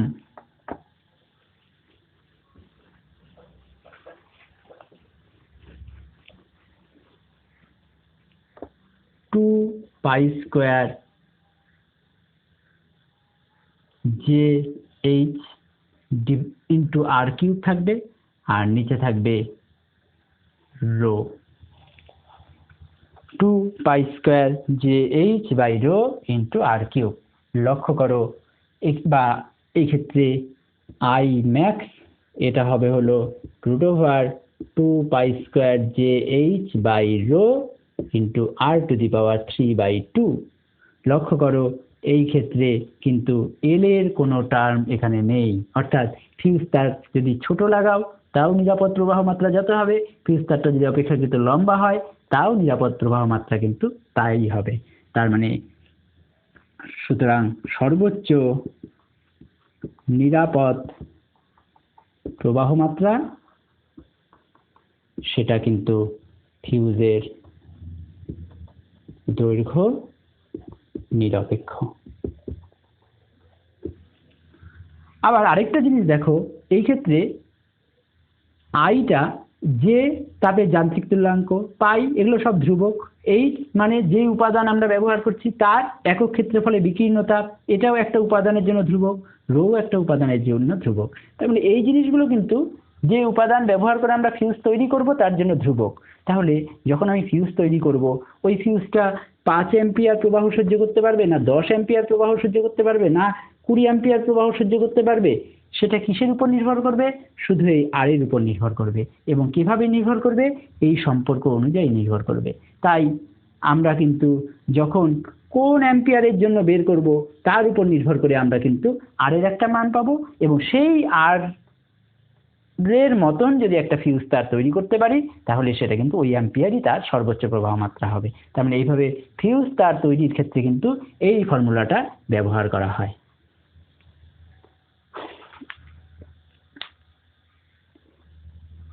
এবার আমরা আসব বিভিন্ন তড়িৎ যন্ত্রের রেটিং। তো রেটিং সাধারণত একটা তড়িৎ যন্ত্রের মধ্যে দু ধরনের রেটিং দেখা যায়, একটাকে বলে ভোল্টেজ রেটিং আর একটাকে বলে ওয়াট রেটিং। কিরকম? ধরো যে বাল্বগুলো জ্বলে তার মধ্যে লেখা থাকে 100 ওয়াট 220 ভোল্ট। এই যে সামনের যেটা দেখছো এটাই হলো ওয়াট রেটিং, এবং পেছনে যেটা দেখছো এটা হলো ভোল্টেজ রেটিং। তো এই কোনো একটা তড়িৎ যন্ত্রের গায়ে লেখা এই রেটিং কি বোঝায়? দেখো প্রথমে ভোল্টেজ রেটিং এ আসি।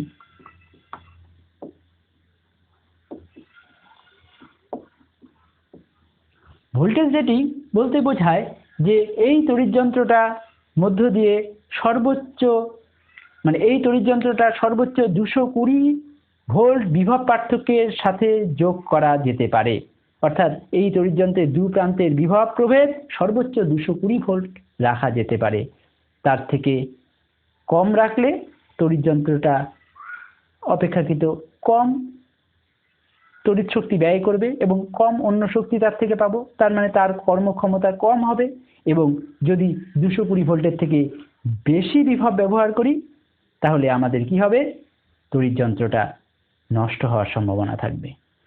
তো এক্ষেত্রে একটা জিনিস মনে পড়লো, ধরো কেউ একটা ব্যাটারি এবং তার সাথে টর্চের আলো যে জ্বলে সেই বাল্ব, একটা ব্যাটারির সঙ্গে সেই বাল্বটা যুক্ত করলো, দেখলো আলোর পরিমাণটা কম হচ্ছে।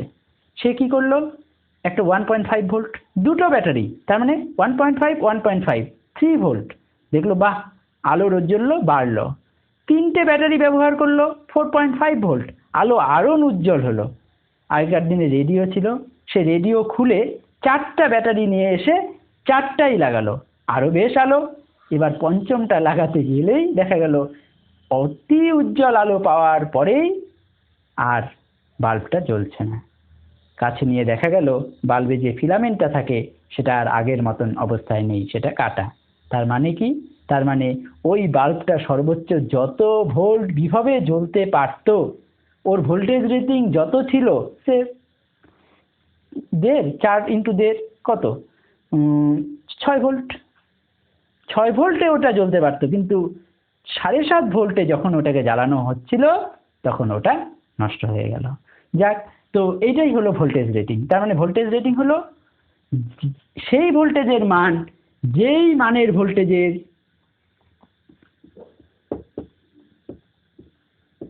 তড়িৎ যন্ত্রটি সর্বোচ্চ সবচেয়ে বেশি কার্যক্ষম হয় এবং যার থেকে বেশি বিভবে যন্ত্রটি ক্ষতিগ্রস্ত হওয়ার সম্ভাবনা থাকে। এটাই হলো ভোল্টেজ রেটিং। তো এখানে 220 ভোল্ট কোনো বাল্বের গায়ে দেওয়া মানে ওটা 220 ভোল্টেই সব থেকে উজ্জ্বলতার সাথে আলো বিকিরণ করবে এবং তার থেকে বেশি বিভবে রাখলে সেটা নষ্ট হয়ে যেতে পারে। এবার আসি ওয়াট রেটিং কি বলছে। তো ওয়াট রেটিং মানে হলো ওই বাল্বটাকে যদি আমরা এই 220 ভোল্টেই জ্বালাই তাহলে ওটা কিন্তু তখন এই ওয়াট রেটিংটা ওর সাথে অ্যাপ্রোপ্রিয়েট হবে। তার মানে ওই বাল্বটা যদি ভোল্টেজ রেটিং মানে কোনো তড়িৎ যন্ত্র ভোল্টেজ রেটিং এ উল্লেখিত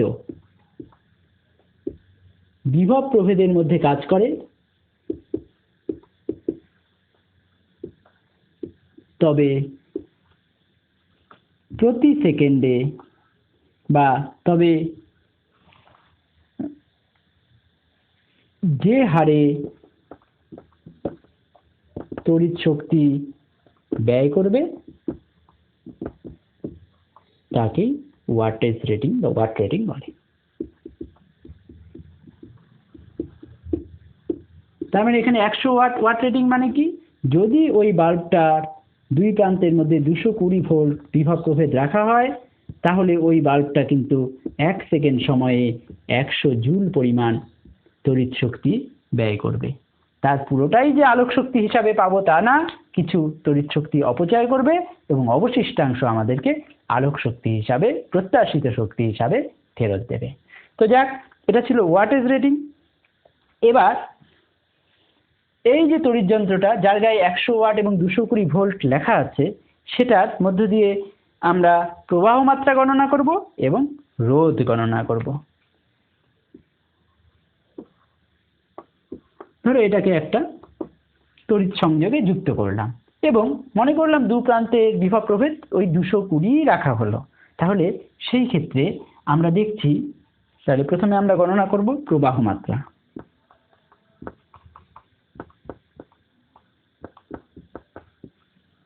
দেখো, ক্ষমতা, বৈদ্যুতিক যন্ত্রের ক্ষমতা P সমান সমান আমরা কি দেখলাম? P সমান সমান দেখলাম V ইন্টু I। তাহলে এই ক্ষেত্রে I সমান সমান কি হবে? P by V। তার মানে আমাদের যে উদাহরণটা আমরা ব্যবহার করেছি সেখানে প্রবাহ মাত্রা কত হবে? P এর মান হলো 100, V এর মান হলো 220, করলে হয় 0.45। দেখো, বাল্বটা যে সবসময় 220 ভোল্টেজেই জ্বলবে তা না, লো ভোল্টেজ হতে পারে, কিন্তু সর্বোচ্চ 220 ভোল্ট, এবং যখন 220 ভোল্ট সর্বোচ্চ তখন কিন্তু প্রবাহ মাত্রার মানটা আমরা পাচ্ছি কি? প্রবাহ মাত্রার মানটা আমরা তখন পাচ্ছি সর্বনিম্ন না, তখন প্রবাহ মাত্রার মানটাও কিন্তু সর্বোচ্চ এবং অন্য বিভবে এই প্রবাহ মাত্রার মানটা কমে আসবে। যাক, সে বিষয়ে আর যাচ্ছি না। এখন রোধের গণনা। তার মানে এখানে যে তড়িৎ যন্ত্রটা ব্যবহার করেছি তার রোধ কত? তো দেখো, আমরা জানলাম কি, যদি এটা তাপ উৎপাদনকারী সংস্থা হয় তাহলে P ইকুয়ালস টু হলো I² ইন্টু R। আর রোধের বিষয় আসা মানে কি, অবশ্যই এটা তাপ উৎপাদনকারী সংস্থা, তো I² ইন্টু R। তার মানে R equals to P by, আচ্ছা I² R, এটাকে একটু চেঞ্জ করে নেই, I² R কে আমরা বলতে পারি V² বাই R, এরকম একটা ফর্মেও প্রকাশ করতে পারি। তার মানে R equals to V square by P. তাহলে আমাদের উদাহরণে রোধ, এই তড়িৎযন্ত্রটির রোধ কত হবে? ভি স্কোয়ার, তার মানে 220 ইন্টু 220 ডিভাইডেড বাই পি মানে 100, 22 ইন্টু 22, তাহলে কত হচ্ছে? 484 এত ওহম। তাহলে এভাবে দেখো আমরা এই রেটিং থেকে তার মধ্যে দিয়ে কি প্রবাহ মাত্রা যাচ্ছে সেটা বের করতে পারি এবং সেই তড়িৎযন্ত্রটার রোধ কত সেটাও বের করতে পারি।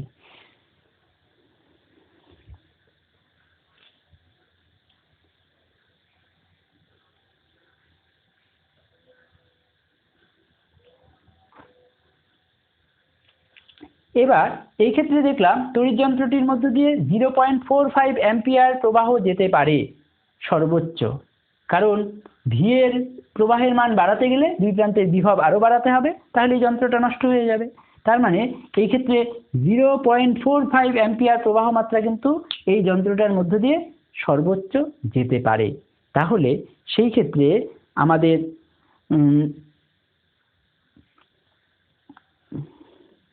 যে ফিউজটা ব্যবহার করতে হবে, এই ক্ষেত্রে বর্তনীতে যে ফিউজটা ব্যবহার করতে হবে সেই ফিউজটাকে কিন্তু অবশ্যই এমনভাবে ডিজাইন করতে হবে যেন সেটা 0.45 অ্যাম্পিয়ার প্রবাহ সহ্য করতে পারে।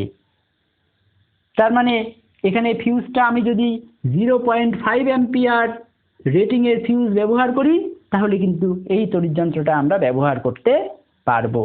এইবার যদি এই তড়িৎযন্ত্রের পরিবর্তে আমরা অন্য কোনো তড়িৎযন্ত্র ব্যবহার করি,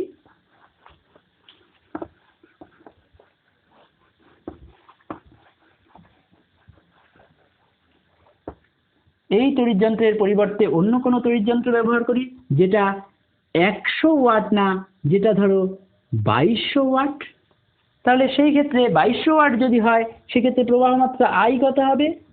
আই সমান সমান পি বাই ভি, তার মানে কত হচ্ছে? 2200 ডিভাইড বাই 220, তার মানে 10 অ্যাম্পিয়ার। তাহলে আগের যে যন্ত্রটা ছিল সেটার মধ্যে দিয়ে 0.45 অ্যাম্পিয়ার প্রবাহিত হতো সর্বোচ্চ কার্যক্ষম অবস্থায়, কিন্তু এবার কিন্তু এর মধ্যে দিয়ে 10 অ্যাম্পিয়ার প্রবাহিত হচ্ছে। তার মানে এই তড়িৎযন্ত্রটা যদি ব্যবহার করি আগের জায়গায় তাহলে এত বেশি প্রবাহ এর মধ্যে দিয়ে যাবে যে লাগানোর সাথে সাথেই ফিউজটা উড়ে যাবে। তার মানে তখন আমাদের কি করতে হবে?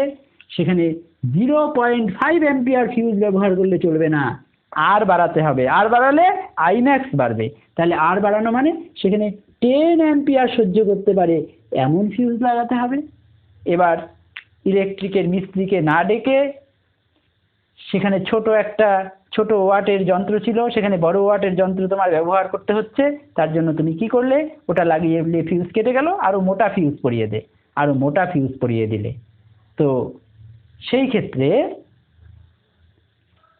ফিউজ গলবে না, কিন্তু বাড়ির ইলেকট্রিকের মিস্ত্রি জানে যে এখানে কি তার ব্যবহার করা হয়েছে, সেই তারটা সর্বোচ্চ 10 অ্যাম্পিয়ার সহ্য করতে পারবে কি পারবে না। যদি গৃহসংযোগে ব্যবহৃত তারটা অত অ্যাম্পিয়ারের জন্য, অত প্রবাহ মাত্রা পাঠানোর জন্য উপযুক্ত না হয়, ফিউজ না গললেও সেক্ষেত্রে কিন্তু সরবরাহকারী লাইন নষ্ট হবে, গলে যাবে, অগ্নিসংযোগের সম্ভাবনাও থাকতে পারে। তাই ফিউজের রেটিং কিন্তু আমরা ইচ্ছা মতন মোটা তার লাগিয়ে বাড়াতে পারি না। যাক, এটা আসলো আমাদের একটা বর্তনীর নিরাপদ প্রবাহ মাত্রা এই বিষয়ে। এবার এই রেটিং জিনিসটা একই সাথে রোধকেরও কিন্তু রেটিং হয়। রোধক মানে রেজিস্ট্যান্স, যে রেজিস্ট্যান্স গুলো আমরা কোনো জায়গায় লাগাই তার গায়ে কিন্তু সেই রেটিংটা লেখা থাকে। তো রোধকের রেটিং কিভাবে লেখা থাকে?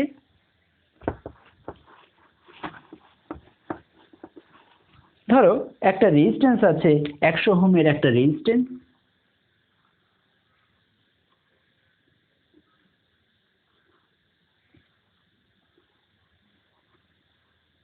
এর গায়ে লেখা আছে এটা কত ওহম? 100 ওহম, কিন্তু তার সাথেই একটা 1 ওয়াট কথাটা লেখা আছে। আরেকটা হয়তো 100 ওহমের রেজিস্ট্যান্স আছে, সেখানে 1 ওয়াট না লিখে 5 ওয়াট লেখা আছে। তার মানে রোধকের যেমন মান থাকবে তার সাথে সাথে রোধকের কিন্তু একটা ওয়াট রেটিংও দেওয়া থাকবে। তাহলে এই জিনিসটার পুরো অর্থটা কি? দেখো, আমরা কি জানি, পি ইকুয়ালস টু, আমরা এখন পড়ছি রোধকের রেটিং। আমরা কি জানি, P equals to V into I. এবার সেখান থেকে আমরা দুটো রিলেশন পাই, একটা হলো ভি মানে আই আর ইন্টু আই, তার মানে আই স্কোয়ার ইন্টু আর, আবার I equals to V by R, তাই আসবে কি ভি স্কোয়ার বাই আর। এবার এখানে আর 100, পি 1 ওয়াট, তার মানে আর দেওয়া আছে আর পি দেওয়া আছে, এখানেও আর দেওয়া আছে আর পি আমরা জানি। তাহলে P equals to I square R, এই সম্পর্ক থেকে আমরা কি পেতে পারি, আই পেতে পারি। এবং P equals to V square by R, এই সম্পর্ক থেকে আমরা কি পেতে পারি, ভি পেতে পারি। আই মানে এই রোধকের মধ্য দিয়ে সর্বোচ্চ সহনশীল বা সর্বোচ্চ সহনীয় প্রবাহ মাত্রা, এবং ভিটা কি, দু প্রান্তের মধ্যে সর্বোচ্চ সহনীয় বিভব পার্থক্য। এক্ষেত্রে যে রোধকটা আমরা ব্যবহার করেছি সেই রোধকের ক্ষেত্রে কি হচ্ছে, দেখো আর এর মান যদি বের করি, আর সমান সমান পি বাই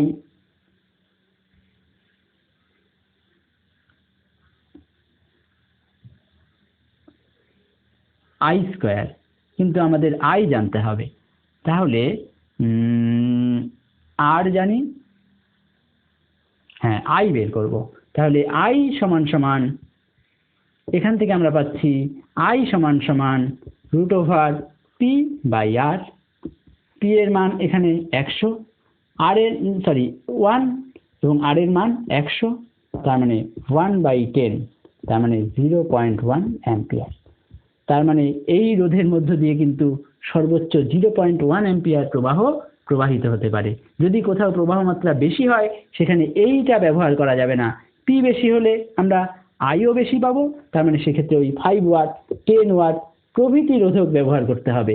যদিও এটাও 100 ওহম, ওই রোধকগুলোও 100 ওহম, কিন্তু ওয়াটটা বাড়াতে হবে। কারণ কি, যেখানে আমরা ব্যবহার করছি সেখানে যেহেতু প্রবাহ মাত্রা বেশি, তার মানে রোধক ব্যবহার করার সময় শুধু রোধের মান জানলেই যা হবে না, সেটা কত সর্বোচ্চ প্রবাহ মাত্রা সহ্য করতে পারে সেটাও কিন্তু আমাদের জানতে হবে। এবং আই এর মান 0.1 অ্যাম্পিয়ার, এবং ভি এর মান কি পাচ্ছি, এখানে ভি এখান থেকে পাবো।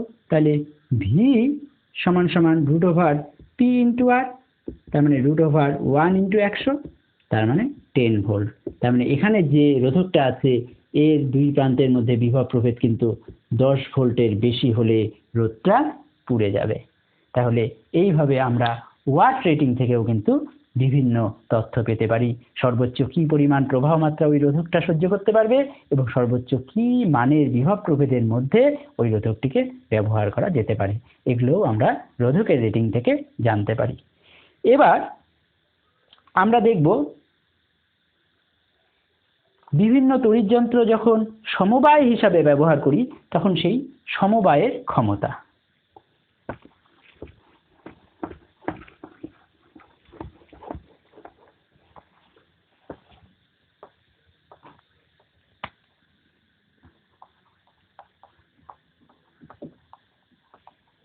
প্রথমে আসি শ্রেণী সমবায়, প্রথমে আসি সমান্তরাল সমবায়।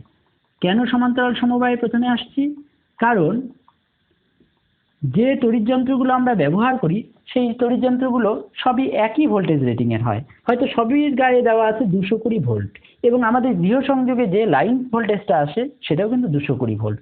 এখন এই তড়িৎযন্ত্রগুলোকে যদি শ্রেণী সমবায়ে ব্যবহার করি, এই একটা যন্ত্র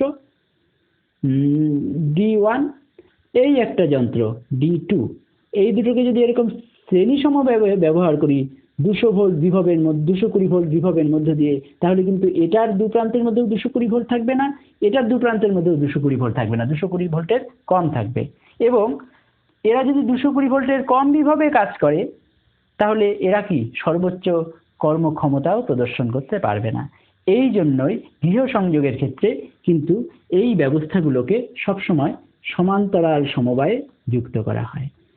তো এই হলো আমাদের একটা তড়িৎ যন্ত্র, এই হলো আমাদের একটা তড়িৎ যন্ত্র, এবং এদেরকে সমান্তরাল সমবায়ে যুক্ত করার ফলে কি হবে, এর দু প্রান্তের মধ্যে বিভবও হবে সেই 220 ভোল্ট, এর দুই প্রান্তের মধ্যে বিভবও হবে কিন্তু 220 ভোল্ট। তার মানে তারা সর্বোচ্চ কর্মক্ষমতা প্রদর্শন করবে। এই অর্থেই গৃহসংযোগে কিন্তু সব তড়িৎ যন্ত্রগুলোই সমান্তরাল সমবায়ে যুক্ত করা হয়।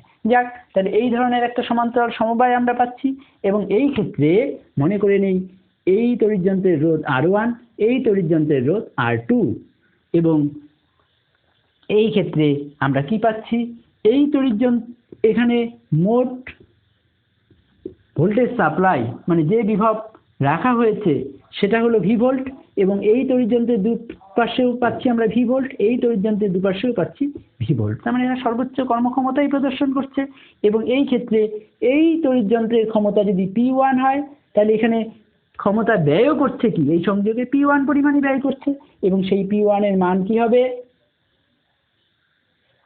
সেই P1 এর মান হবে V²/R1, এবং P2 এর মান হবে কি V²/R2।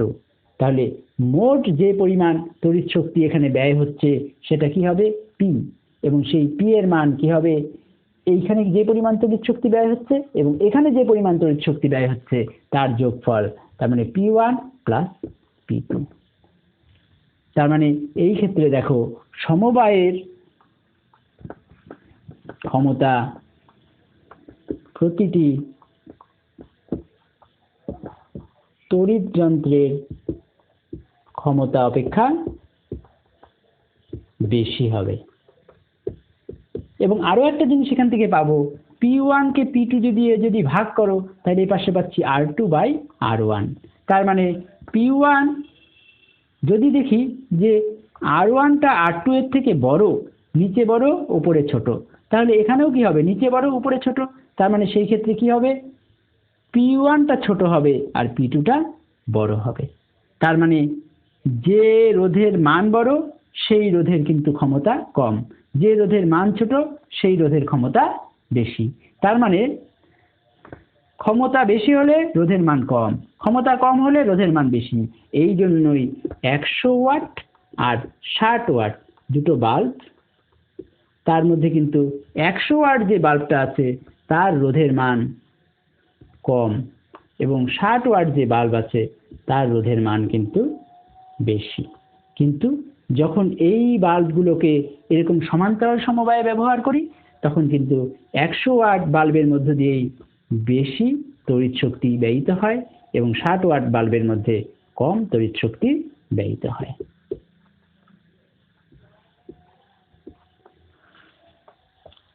এই হলো সমান্তরাল সমবায় তড়িৎ যন্ত্রগুলোর। এবার আসি শ্রেণী সমবায়।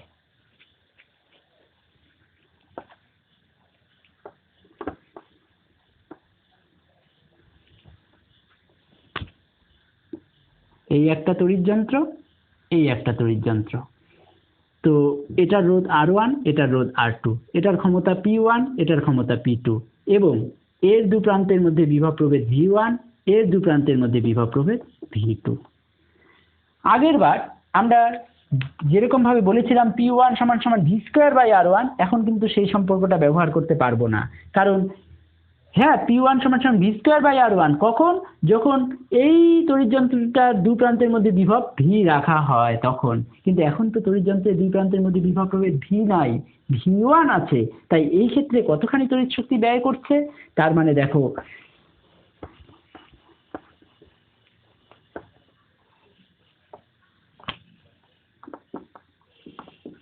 এই ক্ষেত্রে এই তড়িৎ যন্ত্রের ক্ষমতা P1 = V²/R1 এবং P2 এর মান কত, V²/R2। কিন্তু এই জায়গায় কিন্তু তার মানে শ্রেণী সমবায়ে এটা প্রকৃত, কিন্তু শ্রেণী সমবায়ে যুক্ত অবস্থায় এটা কি পরিমাণ তড়িৎ শক্তি ব্যয় করছে, সেটা হলো P1' = কি হচ্ছে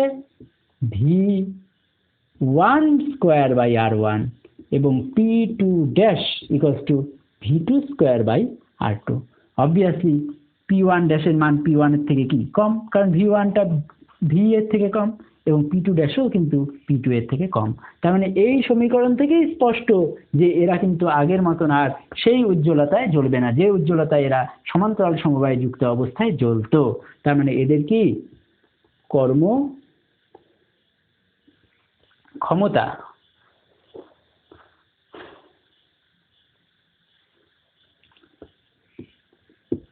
হ্রাস পাচ্ছে। এবার দেখি মোট কি পরিমাণ তড়িৎ শক্তি সমবায়টা এখন ব্যয় করছে। তাহলে সেটা কি হবে, এই দুটোর যোগফল হবে।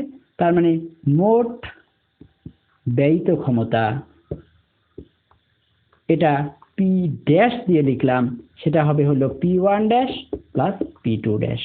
তার মানে V1 square by R1 plus V2 square by R2। এখন এটাকে অন্য ফর্মে যদি লিখি তাহলে সুবিধা হবে কি, এর মধ্যে দিয়ে প্রবাহ যাচ্ছে I, এর মধ্যে দিয়ে প্রবাহ যাচ্ছে I, এবং P এর আরেকটা ফর্ম আমরা কি জানি, V ইন্টু I, তার মানে I স্কোয়ার ইন্টু R, এবং এই আইটা দুটোর ক্ষেত্রেই সমান। তার মানে এই ক্ষেত্রে দেখো এর পরিবর্তে আমরা লিখতে পারি কি I স্কোয়ার ইন্টু R1, আর এর পরিবর্তে আমরা লিখতে পারি I স্কোয়ার বাই R2। আইটা দুটোরই কমন, I স্কোয়ার কমন নিয়ে নিলাম, তার মানে R1 প্লাস R2। এবার এই I এর মানটা আমাদের বের করতে হবে।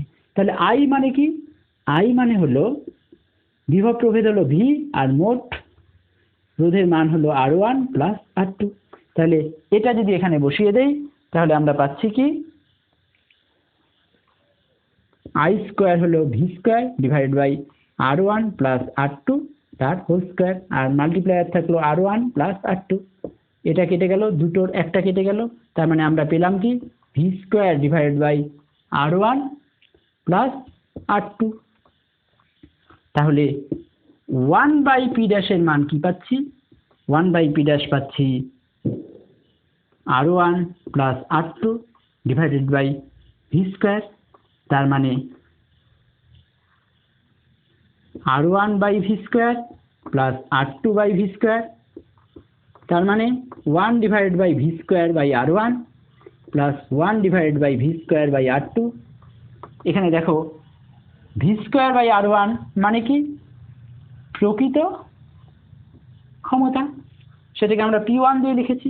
তার মানে 1 by P1 plus 1 by P2। তাহলে দেখো এই ক্ষেত্রে কিন্তু প্রতিটা তড়িৎ যন্ত্রের ক্ষমতা সেটার থেকেও সমবায়ের ক্ষমতা অপেক্ষাকৃত কি হবে, কম হবে। সুতরাং আগের বার যেটা দেখেছিলাম বেশি হয়, এবার দেখব সুতরাং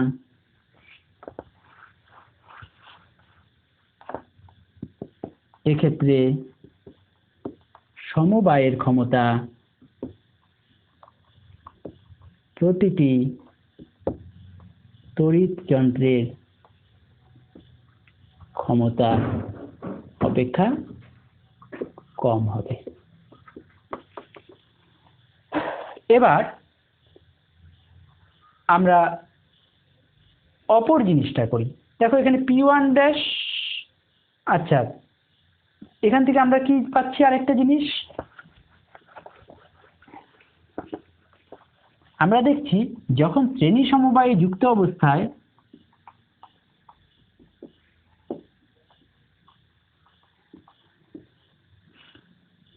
P1 সমান সমান I স্কোয়ার R1 আর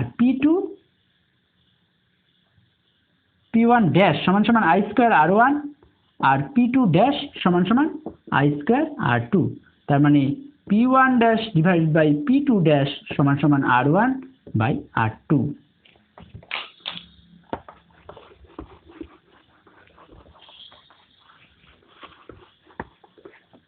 তাহলে এই ক্ষেত্রে যখন R1 গ্রেটার দেন R2 তখন কিন্তু আমরা পাচ্ছি P1 ড্যাশও greater than P2 dash.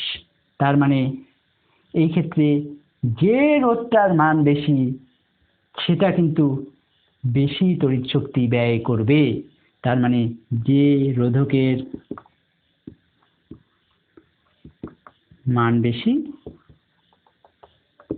তার মধ্য দিয়ে বেশি শক্তি ব্যয়িত হবে। তার মানে আমরা যদি বলি যে একটা 100 ওয়াট, এখানে ধরো একটা 100 ওয়াট, আর এখানে যুক্ত আছে একটা 60 ওয়াট, তাহলে কিন্তু আমরা দেখব কি যে 100 ওয়াট বাল্ব যেটা আছে তার কি ক্ষমতা বেশি, আর এটা ধরো 60 ওয়াট। তাহলে ক্ষমতা যদি বলো, ক্ষমতা বলতে প্রকৃত ক্ষমতা, সেটা কিন্তু 100 ওয়াটের বেশি এবং 60 ওয়াটের কি কম। এবার রোধ যদি বলো, আমরা একটু আগেই দেখেছি 100 ওয়াট বাল্বের রোধ কম, 60 ওয়াট বাল্বের রোধ বেশি। এবার শ্রেণী সমবায়ে যে যুক্ত ক্ষমতা, শ্রেণীতে ক্ষমতা, সেটা আমরা কি দেখতে পাচ্ছি, যার রোধ বেশি তার ক্ষমতাও বেশি। তার মানে শ্রেণীতে কিন্তু 60 ওয়াটের ক্ষমতা বেশি এবং রোধ কার কম, 100 ওয়াটের কম, তাই শ্রেণীতে যুক্ত অবস্থায় 100 ওয়াট বাল্বের ক্ষমতাও কম। তার মানে অদ্ভুতভাবে শ্রেণী সমবায়ে যুক্ত অবস্থায় 100 ওয়াট বাল্বের উজ্জ্বলতা হবে কম, 60 ওয়াট বাল্বের উজ্জ্বলতা হবে বেশি। তো এছাড়া এখানে তড়িৎযন্ত্র কটা ব্যবহার করেছিলাম, দুটো। যদি 3টে তড়িৎযন্ত্র এরকম বা 4টে তড়িৎযন্ত্র এরকম সমান্তরাল সমবায়ে ব্যবহার করা হয়, তাহলে ক্ষমতার এক্সপ্রেশনটা হবে P = P1 + P2 + P3 এরকম। এবং শ্রেণী সমবায়েও এইরকম 2 বা ততোধিকের ক্ষেত্রে হবে P = P1/P = 1/P1 + 1/P2 + 1/P3 এরকম। এবং যত যত তড়িৎযন্ত্র বাড়বে এই সম্পর্কটাও বড় হতে থাকবে, কিন্তু একইভাবে।